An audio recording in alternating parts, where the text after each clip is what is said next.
On my birthday, my family handed me a surprise envelope.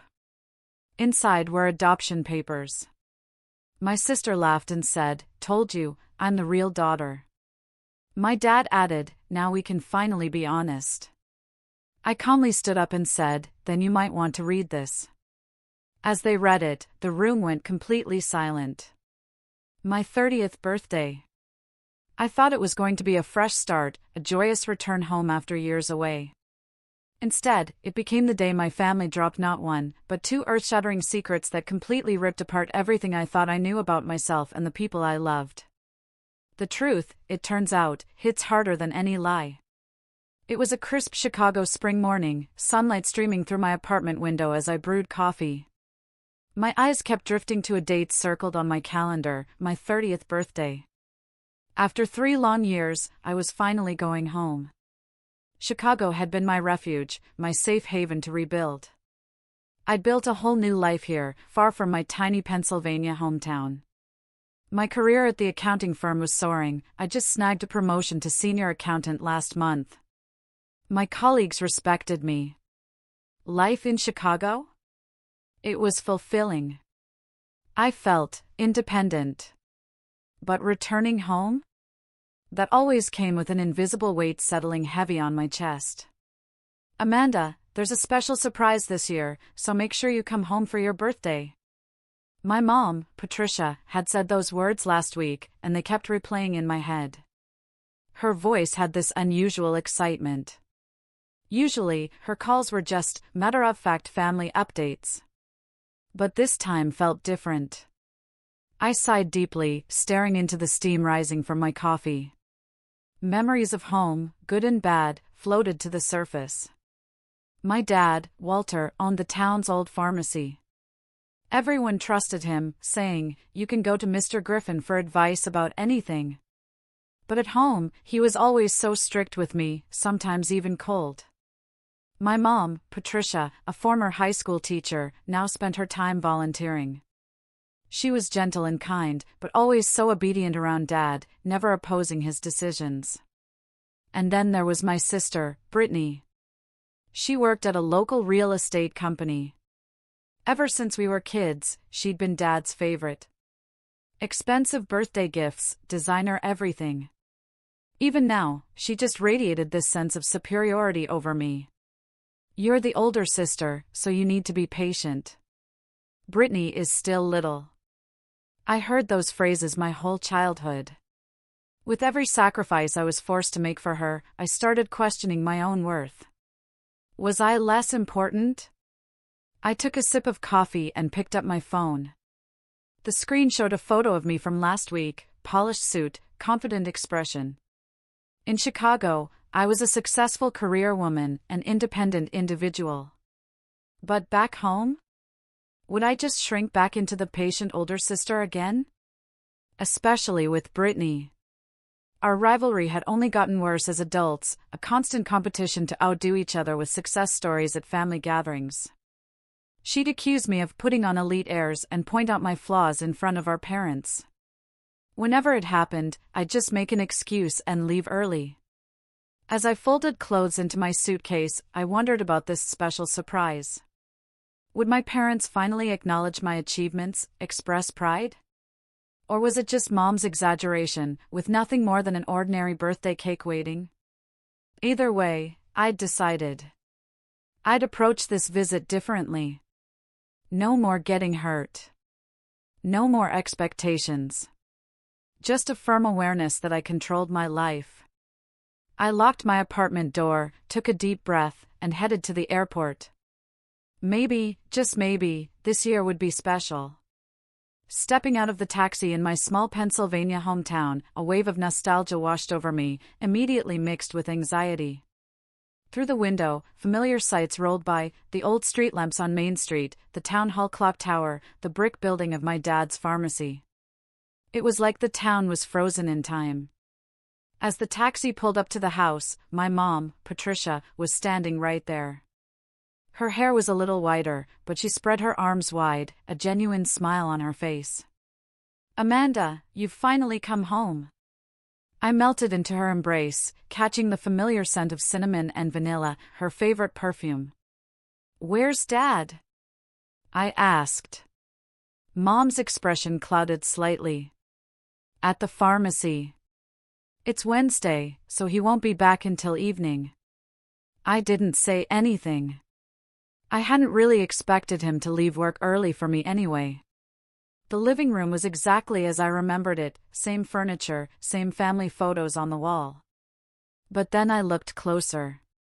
New photos had been added: Brittany closing a real estate deal, Brittany golfing with Dad, last year's Christmas photo. I wasn't in any of them. "Let's put your things in your room and rest a bit. We'll wait for Brittany before dinner," Mom said. I just nodded and headed upstairs. My old high school room was unchanged. My college trophies and certificates were still packed away in boxes in the closet, gathering dust. But on the walls? Photos of Brittany's high school days, and childhood pictures of us together. I sat on the bed with a deep sigh, pulling out my phone. I sent a quick message to a colleague, arrived safely. Already being treated as second best. Time dragged. As the sky turned sunset colors, the front door finally opened. "I'm home," Brittany's cheerful voice echoed, followed by Dad's deeper tones. Apparently, he had closed the pharmacy early to pick her up. I quietly went downstairs. "Sis, it's been ages." Brittany rushed over with a radiant smile and a light hug. She was still beautiful, sophisticated, with a new designer bag and a glittering ring. Dad just said my name. No real welcome. He looked tired as he sank into his leather chair. "Now that everyone's here, let's have dinner," Mom said brightly. We gathered around the dining table. At first glance, it looked like an ideal family scene. But of course, the conversation revolved around Dad and Brittany. "So, how was the new client, Brittany?" Dad asked. She beamed. "Perfect. The house on Baker Street. Contract signing tomorrow. That meets my quota for the month. That's my girl." Dad beamed back. He poured wine, raising his glass high. "To Brittany's success." I silently clinked my glass, invisible. I'd rehearsed my promotion story 100 times in my head, waiting for my chance. "Actually," I said, when someone finally looked my way, "I got promoted last month. I'm a senior accountant now." "Is that so?" Dad said, completely dismissively. "I suppose things like that come easy in the big city." Brittany chimed in right after him. "It must be easier there. In a small town like ours, we have fewer connections, so it's much harder." I just stared at my plate. I didn't even have the energy to explain that my promotion was from months of overtime and sheer hard work. "Amanda, tomorrow is your birthday," Mom said, changing the subject. "We've prepared a special surprise for you." "Yes, a truly special one," Brittany added, with a strange, almost sarcastic smile that made me uneasy. "What kind of surprise?" I asked, but my parents just exchanged glances. "You'll find out tomorrow." Mom smiled, but her eyes didn't. After dinner, I helped Mom clean up, and she chatted about town news. Old friends, new shops, closed businesses. It was pleasant. But I could hear Dad and Brittany's laughter drifting from the living room. Later that night, in my room, I couldn't sleep. I gazed out the window, wishing I was back in my Chicago apartment. Then I heard soft noises from the hallway. I quietly opened my door and listened. Whispering voices. Dad and Brittany, downstairs. "Are we really telling Amanda about that tomorrow? Does it have to be now?" Brittany's voice was filled with anxiety. "It's time. We can't keep it secret any longer. Tomorrow morning, we'll tell her, with the whole family present." Dad's voice was full of determination. I held my breath. What were they hiding? Had they kept some secret about me for years? Though disturbed by the ominous conversation, the feeling of something hidden wasn't new. Back in bed, possibilities swirled in my mind. Had Dad's business failed? Was Mom sick? In the moonlight, I lay there, bracing myself for my birthday, a complex mixture of anxiety and morbid expectation. The next morning, I woke up feeling strangely calm. Morning sunlight filled my room, making the curtains sway. 7 o'clock. Birthday morning. I took a deep breath, got out of bed, showered, did my hair, and put on a pale blue dress. I fixed my makeup, looking at my reflection, steeling myself. Whatever happened, I wouldn't get hurt. From downstairs, I heard the sounds of dishes and quiet conversation. I walked silently to the kitchen. Mom was there, preparing breakfast. "Good morning, Mom." She turned, her expression momentarily tense before she hurried to smile. "Amanda, good morning. Happy birthday." Her voice trembled. On the table were freshly baked cranberry muffins and coffee, my favorites. "Thank you," I smiled back. "Where are Dad and Brittany?" "In the living room. Since today is special, we need to talk. All of us," Mom said, avoiding my gaze. I nodded, reaching for a muffin. The taste of her homemade recipe spread nostalgically in my chest. Years ago, birthday mornings were special. Cake, presents, balloons, smiles. But after adolescence, they became perfunctory. "Come to the living room when you're ready," Mom said quietly, before leaving the kitchen. I finished my muffin slowly, taking a sip of coffee. Anxiety swirled deep inside, but I tried to keep my face neutral. I wiped my mouth, put down my cup, and slowly headed for the living room. I pushed open the heavy door. Dad, Mom, and Brittany were already seated, their faces tense. A thick, heavy atmosphere hung in the air. "Amanda, sit down," Dad commanded. "We have something to tell you." My heart raced as I quietly sat on the sofa. On the coffee table lay a single envelope, cream-colored, yellowed with age. "First, happy birthday," Dad said formally. His voice was higher than usual, betraying his nervousness. "Today is a special day. It's time we told you the truth." Brittany sat in the corner, wringing her hands, even she looked anxious. Mom sat beside Dad, dabbing her eyes with a handkerchief. I tried to stay calm, looking at each of their faces. "What truth?" Dad slowly picked up the envelope and handed it to me. "Open this," he said, a strange sense of relief in his voice, like setting down a long-carried burden. My hands trembled as I took it. Nothing was written on the surface. I broke the seal and pulled out a document. The words "adoption certificate" jumped out at me, along with my name and birth date. What is this?" I gasped, my mind going blank. "Yes, you're not our biological child," Mom said in a small voice, tears welling in her eyes. "We adopted you when you were 3 months old." Then Brittany, with a triumphant, sickeningly sweet smile, declared, "See? I'm the real daughter. You're just an extra." Her voice dripped with long-standing jealousy and a twisted superiority. Dad continued, "Now the weight is off my shoulders. No more lies." He looked so relieved, sinking back into his chair. I just stared at the adoption certificate, speechless. So many emotions swirled inside me: shock, sadness, anger, and a strange, quiet sense of release. This was why he'd always been cold. Why I was always second best. Because I wasn't his real daughter. "Why didn't you tell me until now?" I finally managed to say. "We thought you'd be hurt," Dad shrugged. "Besides, after Brittany was born, we didn't think it necessary anymore." "Not necessary?" My voice shook. I had a right to know. And then it clicked. A memory from last week flashed vividly. Organizing Mom's desk drawer, I'd found another envelope. At the time, I hadn't paid much attention and put it back. But now I understood. Then what about this? I said quietly, standing up. I pulled an identical envelope from my handbag, a Pennsylvania University Hospital envelope. The room froze. The blood drained from Dad's face. Mom let out a small cry.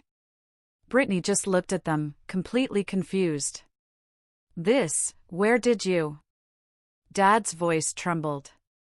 I found it while organizing Mom's desk last week, I said, still quiet. I didn't look inside then, but today. I became curious. I took the papers from the envelope and spread them on the table. Letters exchanged between my father and a woman named Linda Morrison before Brittany was even born. And DNA test results for Dad and Brittany.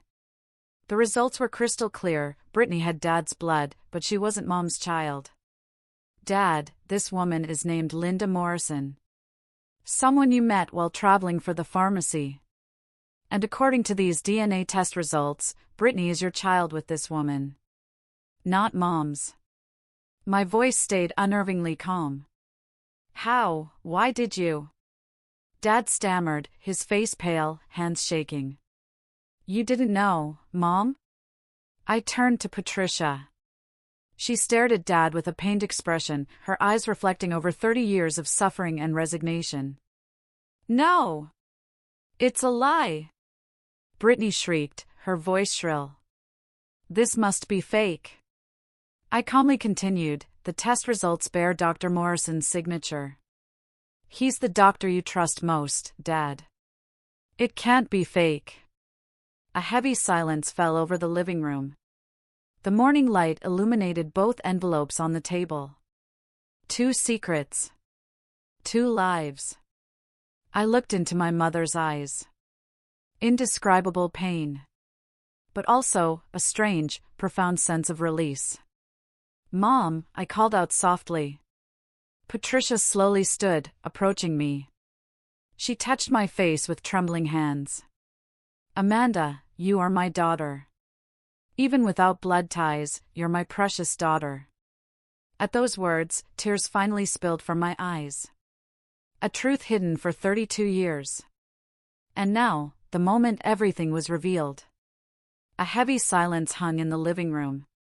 Dad held his head in his hands, sinking deep into his chair. He looked like he'd aged 10 years overnight. Mom wept, clutching her handkerchief. Only Brittany desperately continued to deny reality. No! This is a lie. It's fabricated. Dad, say something, she cried, her voice shaking with anger and fear. This isn't true. I am. But Dad remained silent. That silence told the whole story. The truth was clear. The 2 pieces of evidence on the table, my adoption certificate and the secret of Brittany's birth, were undeniable. I stood by the window, gazing outside. Pennsylvania's morning light illuminated the trees, wind rustling the leaves. It was strange how the everyday landscape remained unchanged, while inside me, everything had fallen apart. You've been lying to me for 32 years, I said quietly, turning to face them. My voice was surprisingly calm. You kept my adoption a secret until today. And you've treated Brittany like your biological daughter, when in fact, she isn't Mom's child. It's not a lie. Brittany shook her head violently. Mom, tell me. I am your daughter, aren't I? Mom looked sadly at her. Brittany, I've loved you like my own daughter. But I wasn't born from you. Brittany's voice trembled, her eyes reflecting deep sadness alongside anger. Dad finally spoke. Back then, Patricia and I desperately wanted children, but doctors said it would be difficult for her. That's when we had the opportunity to adopt a baby, and that was you. He looked at me, a flicker of frankness in his eyes for the first time. And you hid the fact that I was adopted. Why? Tears welled in my eyes. We were afraid of losing you. We thought you might look for your real parents, Dad faltered. Besides, after we took you in, my relationship with Patricia grew cold. But then I was born 4 years later. Like a miracle. Brittany interjected, a desperate wish to deny the truth still clinging to her voice. No, Mom said quietly. She slowly stood up, approaching the family photos on the mantel. Brittany, your father was having an affair during his business trip. Mom confessed tearfully, her voice heavy with over 30 years of suffering. With a nurse named Linda Morrison. She said she was pregnant. The town knew nothing. To protect the town's reputation, we pretended I was pregnant and agreed to take in the child when it was born. No way. Brittany stared at Mom, her face pale. So, both Amanda and I, and neither of us are your real children? Brittany, you have Walter's blood, but you're not my child, Mom said painfully, tears streaming down her cheeks. Lies. I'm Mom and Dad's child. I don't believe this. Brittany shrieked, suddenly standing and rushing out. The front door slammed shut, echoing through the house. The three of us were left in silence. Only the ticking of the old wall clock resonated in the heavy air. Why did you tell me about the adoption today? I asked. It couldn't have been a mere coincidence to reveal it on my birthday. Dad sighed deeply. Actually, Brittany was recently asked about her family medical history by a doctor. Some abnormality was found during her checkup. Mom added, sinking back onto the sofa, looking exhausted. Linda, her biological mother, was discovered to have a specific genetic disorder, and Brittany needed to be tested.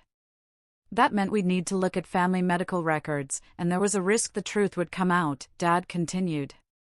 So we thought, we'd just tell you about being adopted, and consider everything settled. By telling me the truth, you could protect Brittany's secret, I said, gazing coolly at my father. You didn't care if I got hurt. That's not it, Dad weakly shook his head. I didn't want to lie anymore.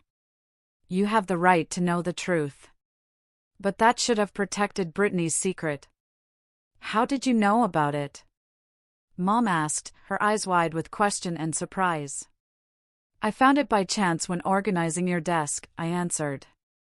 But I said nothing until today. I didn't want to destroy the family's peace. I moved away from the window, standing before them. In the end, we were all hiding something. Amanda. Dad stood up, trying to approach me. It's not that I don't love you. It's just that, we weren't a real family. I was always second because we weren't blood-related, I interrupted him. No! Mom raised her voice. Amanda, you were my first child. You're my daughter. Blood doesn't matter. But it did matter, didn't it? To Dad, I said quietly. Brittany carried his blood. That's why she was always special. Dad was speechless. His silence was all the proof I needed. I'm going back, I said with determination, turning toward the stairs. But midway, I turned back. But before I go, there's something I want to say. I slowly approached them. Thank you for raising me. You may have lied, but you still accepted me as family.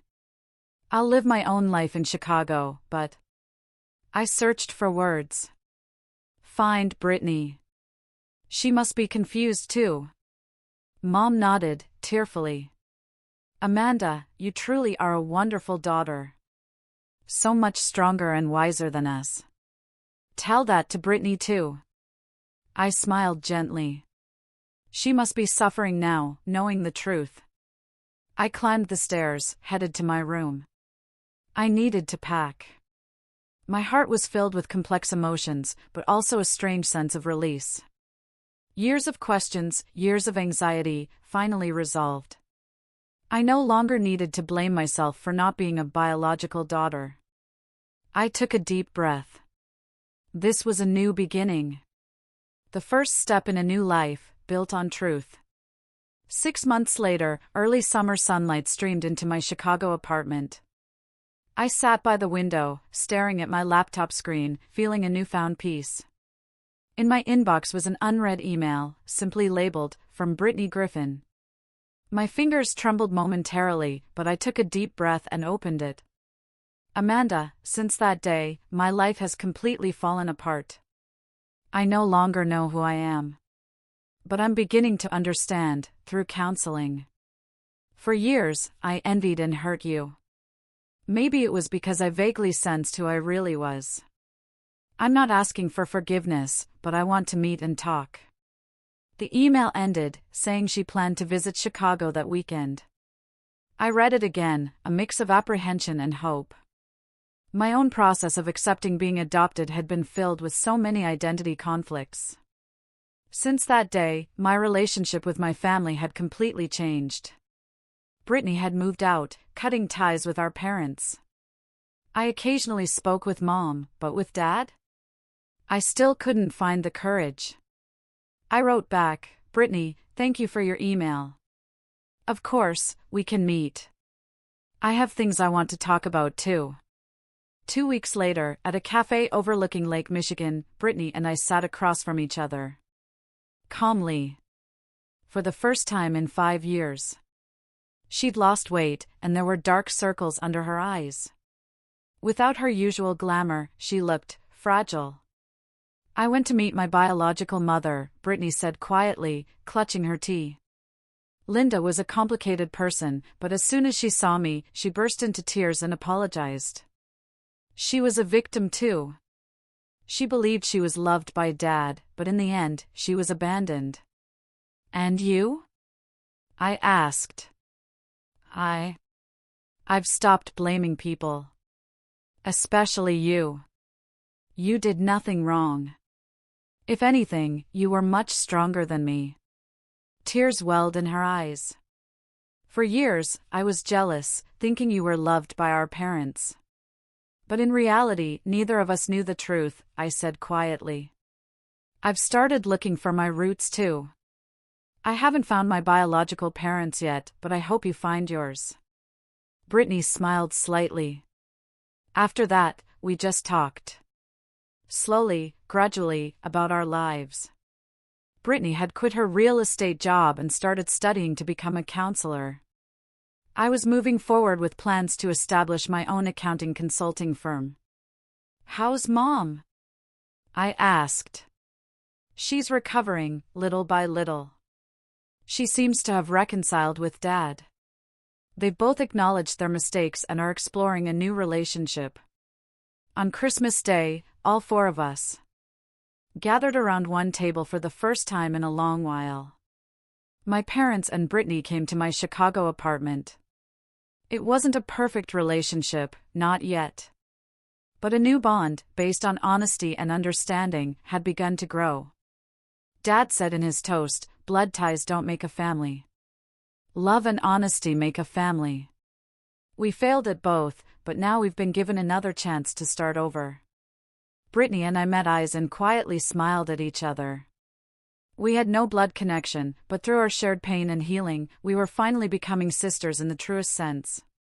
What is a true family? Not merely blood ties. It's facing each other without lies, acknowledging mistakes, and still having the determination to walk together. That's what I finally understood. And I finally felt truly a part of a family. Gazing at the sunset sinking into Lake Michigan, I knew this was the real birthday gift. A new beginning, built on truth, free from secrets.